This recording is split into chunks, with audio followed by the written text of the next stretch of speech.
pagi ibu-ibu semua. Selamat pagi Bu. Pagi ya, ayo. Baik, hari ini pada hari Senin kita akan mengadakan kegiatan diskusi, yaitu tentang kegiatan pemimpin pembelajaran dalam pengelolaan sumber daya, di mana yang kita akan diskusikan nanti apa-apa saja yang menjadi pemetaan aset yang ada di sekolah kita ini.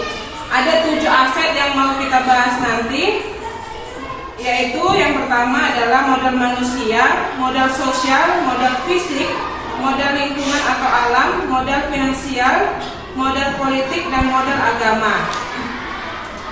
Nah, pemimpin pembelajaran dalam pengelolaan sumber daya ini merupakan pemanfaatan pada aset-aset sekolah yang kita miliki, baik oleh seorang pemimpin pembelajaran sebagai sebuah kekuatan atau potensi sekolah sesuai kodrat alam dan kodrat zamannya.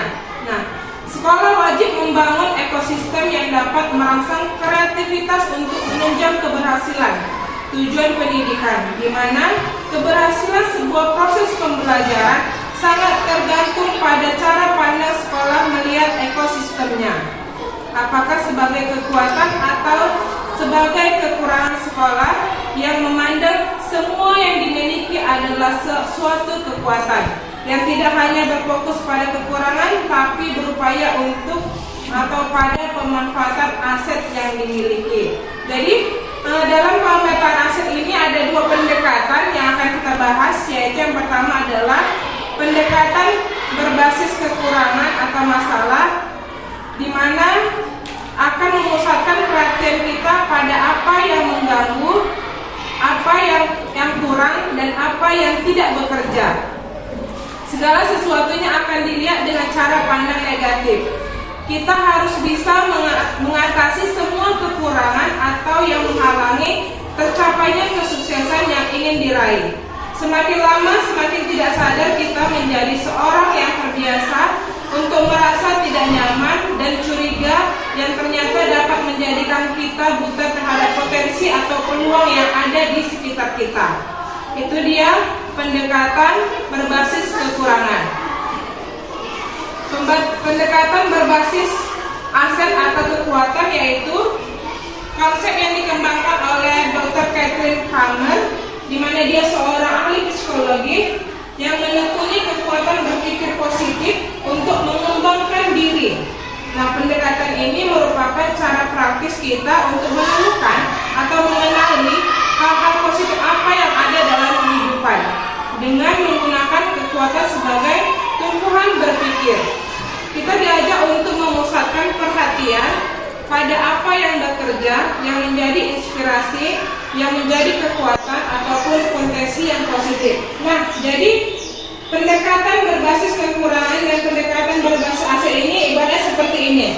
Kita mengadakan rapat perpisahan kelas 6. Nah, rapat ini akan diadakan 2 minggu lagi. Nah, jadi kita rapat tentang apa-apa saja yang akan dibuat nanti di acara perpisahan nanti. Nah, kalau di pendekatan berbasis aset ini, pendekatan berbasis kekurangan ini, kepala sekolah menanyakan kepada guru-gurunya apa yang mau kita buat. Apakah kita bisa membuat tari-tarian, puisi, ataupun drama-drama. Tapi guru-gurunya menjawab, "Enggak lah Bu, enggak sempat lagi waktunya. Mana sempat lagi kami ngajar-ngajar itu Bu." Nah, seperti itu. Padahal kalau kita lakukan di pendekatan berbasis aset, kita punya murid yang memiliki potensi-potensi yang luar biasa, ya. Dimana seminggu aja kan bisa mereka berlatih terus-menerus untuk menari, drama, ataupun menunjukkan apa yang menjadi kemampuan mereka nanti pada saat dilakukannya perpisahan. Nah, itu perbedaan antara pendekatan aset kekurangan dengan pendekatan berbasis aset kekuatan, di mana aset kekurangan guru-gurunya itu malas untuk menunjukkan kemampuannya, sedangkan di pendekatan berbasis aset, guru-guru mampu mendidik anak-anak itu untuk bisa kreatif, tampil, menunjukkan apa aja kemampuan yang mereka miliki. Nah, itu perbedaannya.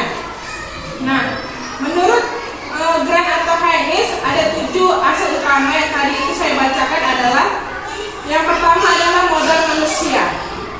Nah, modal manusia ini adalah sumber daya manusia yang berkualitas ataupun investasi pada sumber daya manusia menjadi sangat penting yang berhubungan dengan kesehatan, pendidikan, kesejahteraan, dan harga diri seseorang. Baik, di kertas ini sudah saya buat kegiatan diskusi pemetaan aset di mana ada 7 modal. Yang pertama adalah modal manusia. Nah, di sini kita isi adalah apa-apa saja sumber daya manusia yang berkualitas di sekolah kita ini. Contohnya, kita memiliki guru-guru yang berkualifikasi S1. Itu bisa jadi salah satu contoh. Dan bisa Ibu isi lagi apa-apa saja yang mungkin ada di sekolah kita ini. Boleh diisi Ibu. Misalnya tadi kan guru-guru di sini memiliki kualifikasi S1.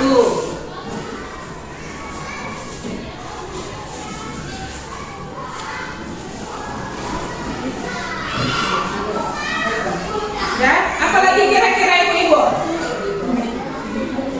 Hah? Memiliki kualifikasi S1 kan? Apalagi kira-kira Ibu yang menjadi modal manusia di sekolah kita ini? Guru-gurunya 50% bersertifikasi. Oke, boleh. Apalagi kira-kira?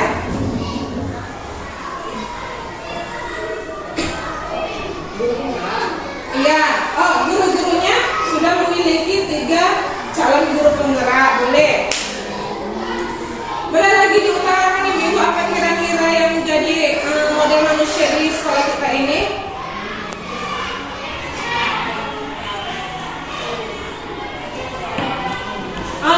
Sebagian kita kan udah sertifikasi ya Ibu ya. 50% sudah memiliki sertifikat pendidik, boleh. Itu menjadi modal manusia juga ya untuk kita di sekolah kita ini.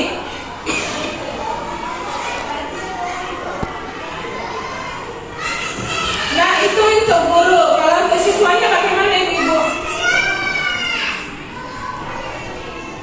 Untuk siswanya kira-kira bagaimana? Siswa-siswa yang sudah diarahkan atau Siswa mempunyai bakat yang bisa dikembangkan. Oke, boleh. Siswa iya, siswa memiliki bakat-bakat yang bisa dikembangkan di sekolah.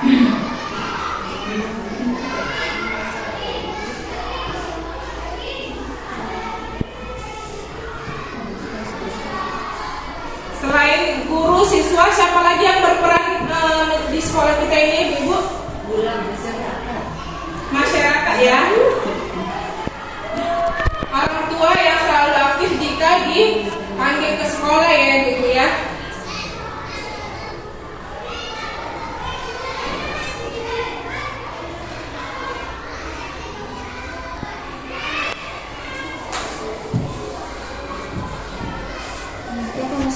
Terus kita juga punya pengawas yang aktif dalam mengembangkan kompetensi guru-guru ya. Pengawas yang aktif dalam memberi arahan atau mengembangkan guru-guru, boleh.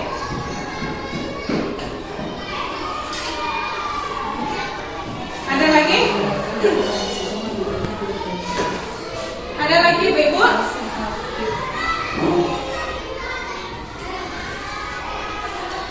Tadi itu sudah.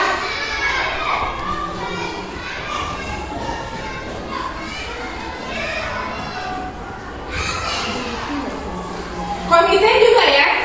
Komite yang mendukung apapun kebijakan atau program sekolah. Boleh Ibu? Oke. Komite yang selalu mendukung kebijakan ataupun program sekolah. Mendukung kebijakan. Iya.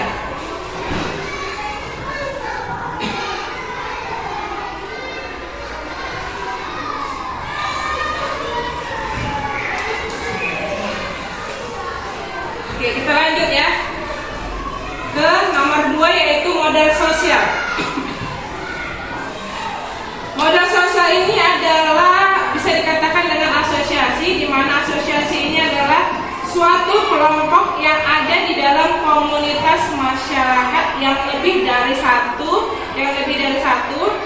dua atau lebih dari, yang bekerja sama dengan suatu tujuan yang sama untuk saling berbagi untuk mencapai tujuan bersama. Jadi modal sosial ini adalah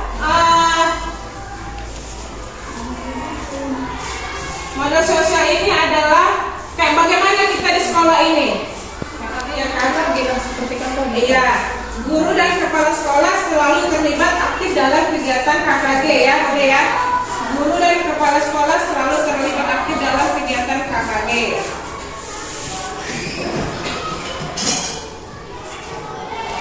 Selain itu guru-guru kita di sini bisa dikatakan saling berbagi dan saling berkolaborasi ya.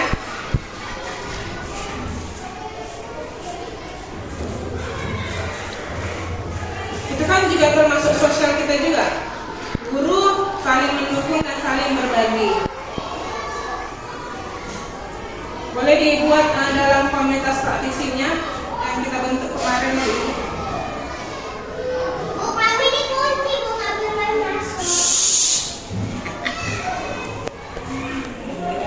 Terus apa lagi Ibu? Kekeluargaan di sekolah yang sangat baik, boleh ditambahkan. Terus antara guru dan siswa bisa juga, ya kan? Guru dan siswa saling membimbing, mengarahkan.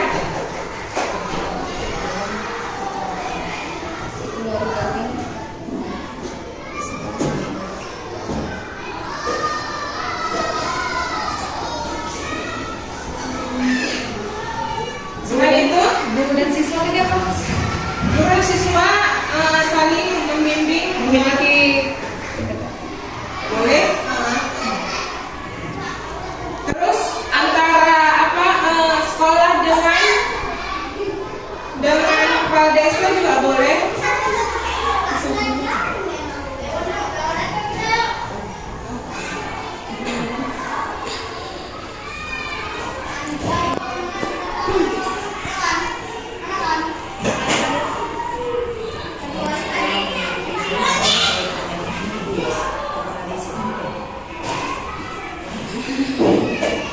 Iya, sekolah memiliki hubungan yang baik dengan perangkat desa atau pemerintahan desa setempat.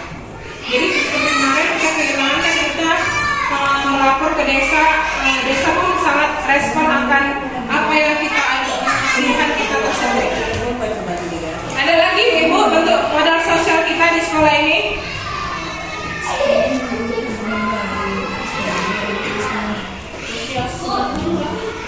Iya, tadi sudah kan kekeluargaan yang sangat baik antara guru.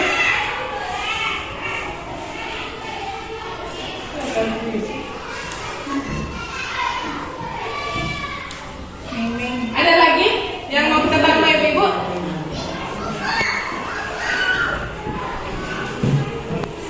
Cukup? Oke, kita lanjut nomor 3 ya. Nomor 3 itu adalah modal fisik, di mana modal fisik ini termasuk dengan bangunan dan infrastruktur yang kita miliki di sekolah.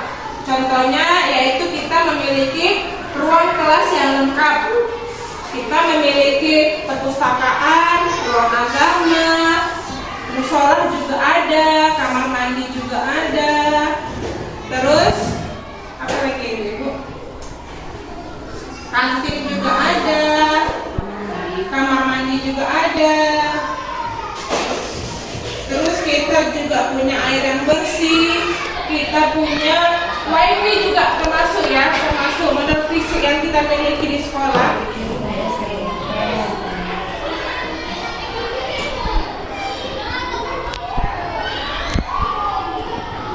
memiliki kamar mandi yang bersih.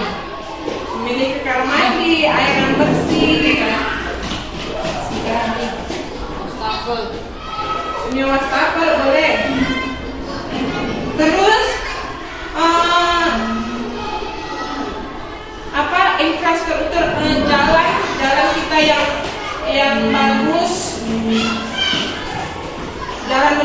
sekolah.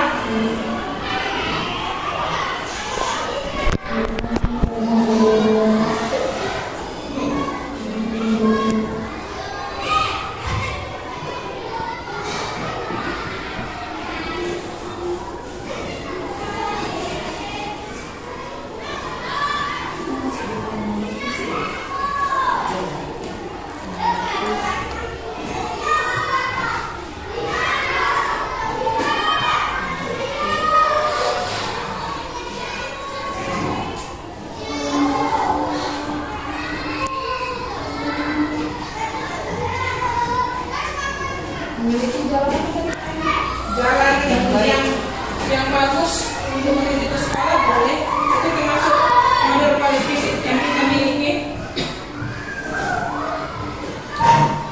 Listrik kita juga cukup kan, jarang apa balik-balik dia. Wifi ada. Wifi ada.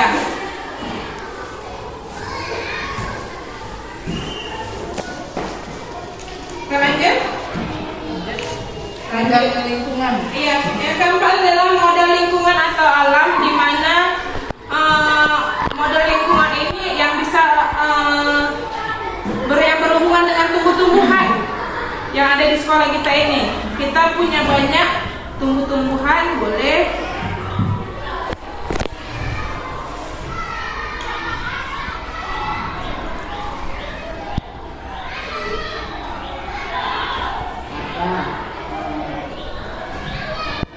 Tempat apa kita, pengamposan juga ada. Di belakang banyak-banyak pohon, bisa kita sebutkan sebagai hutan sekolah. Greenhouse kita juga punya, itu model lingkungan yang kita miliki.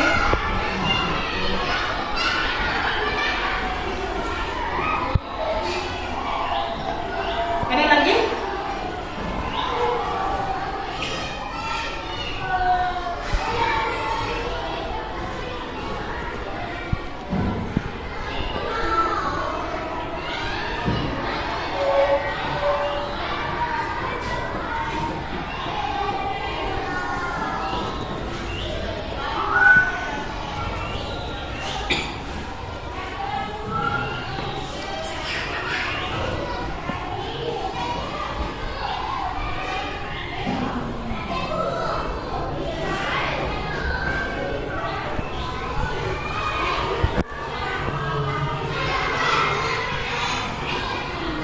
Sudah?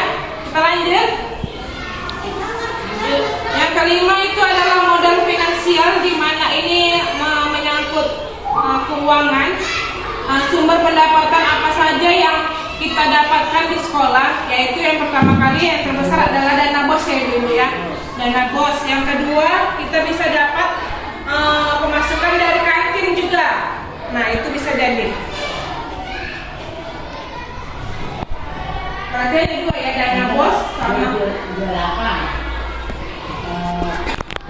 Barang-barang apa itu? oh iya apa barang bekas. Bekas itu. Iya, iya barang bekas. Penjualan barang-barang bekas boleh. Ada lagi?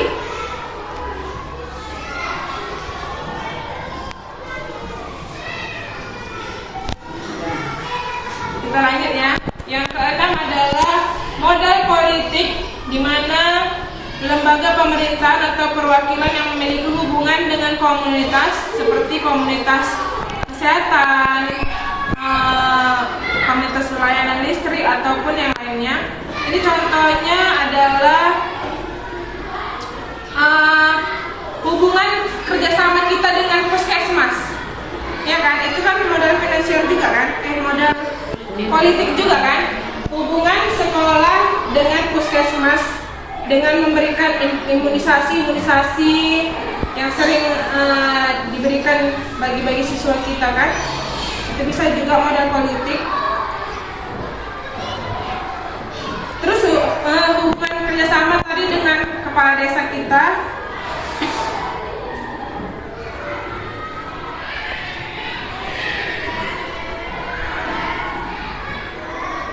Terus kita di sini dekat dengan Kodim, TNI atau Polri, yang bisa kita undang sebagai narasumber untuk mereka memberikan penyuluhan tentang narkoba misalnya. Itu kan aset kita juga itu.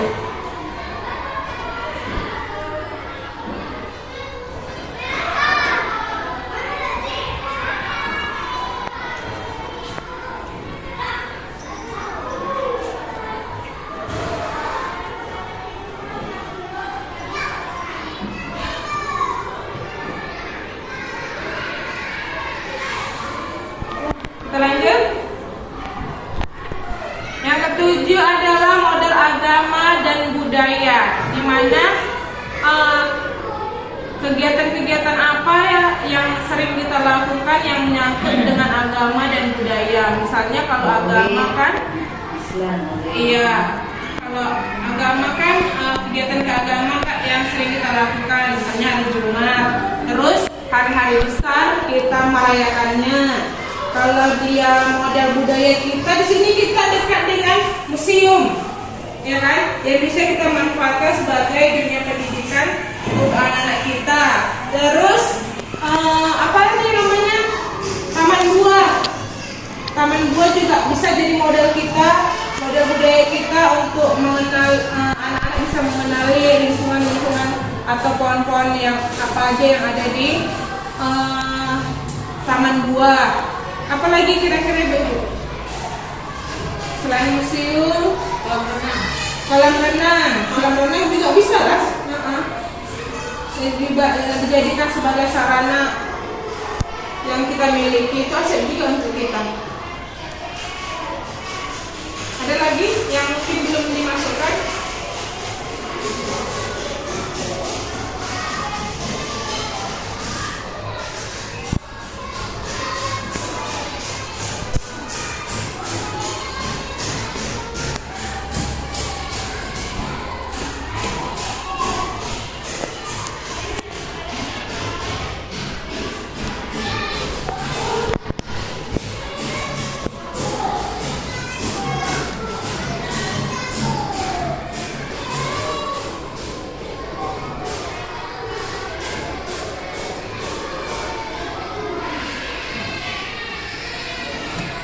Sudah Ibu?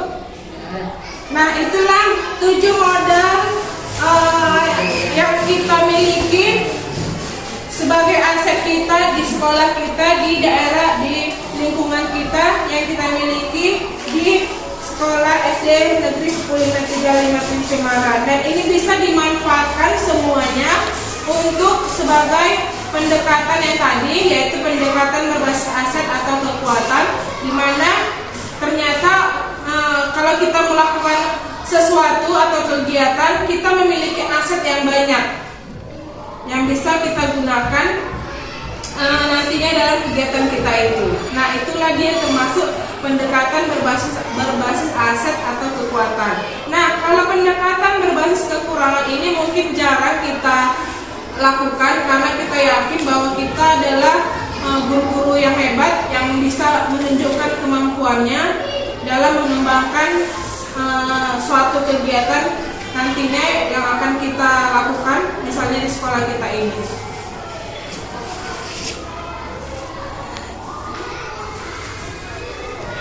Jadi kegiatan diskusi kita tentang 7 model manusia ini, tentang 7 model aset ini nanti bisa dikumpulkan lembarnya sama saya, dan mungkin ini bisa jadi pelajaran untuk kita. Kita semakin tahu bahwa ternyata setelah kita mengidentifikasi apa aja modal aset yang kita miliki, kita semakin tahu bahwa oh, ini rupanya milik sekolah, ini rupanya bisa digunakan nantinya dalam kegiatan-kegiatan selanjutnya. Baik, terima kasih Ibu-Ibu atas waktunya. Terima kasih atas waktu diskusinya hari ini. Semoga kegiatan diskusi ini memiliki makna untuk kita. Saya juga mengucapkan terima kasih karena telah membantu saya dalam kegiatan diskusi ini. Terima kasih.